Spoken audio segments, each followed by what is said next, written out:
Hi hello friends, చక్కగా మనం కోడిగుడ్డు మసాలా చేసుకుందాం. ఫస్ట్ కొన్ని టమాటా ముక్కలు చిన్న చిన్న కట్ చేసేయాలి, ఆనియన్స్ కట్ చేయాలి, పచ్చిమిర్చి కూడా చిన్న చిన్న వేయాలి, అలాగే అల్లం పీసెస్ కూడా వేసుకోవాలి.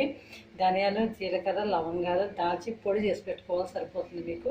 అలాగే ఎగ్స్ ముందే మనం బాయిల్ చేసి పెట్టేసుకోవాలి. ఇలాగ మనం కోడిగుడ్డు మసాలా అయితే ఇది చాలా ఈజీగా ప్రిపేర్ చేసుకోవచ్చు.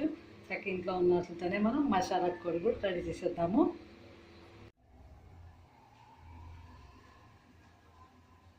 స్టవ్ వెలిగించాం, బాణీ పెట్టాం, కొంచెం ఆయిల్ వేసాం. మనం ఉల్లిపాయ ముక్కలు, పచ్చిమిరపకాయ ముక్కలు పక్కకి వేసేద్దాము. వేసినా కదా టమాటా పిల్లలు కూడా వేసేద్దాం. మనం ఉల్లిపాయ ముక్కలు, పచ్చిమిరపకాయలు, టమాటాలు అన్నీ చక్కగా నూనెలో వేగాయి. మనం ఇప్పుడు ఎగ్స్ వేసేద్దాము. ఫస్ట్ బాయిల్ చేసుకుని పెట్టుకుని ఎగ్స్ని కూడా చక్కగా మనం వేసేసుకొని ఉప్పు, కారం, పసుపు, ధనియాల పొడి, జీలకర్ర పొడి, లవంగ పొడి ఇవన్నీ వేసేద్దాము. ఇంకొంచెం మనం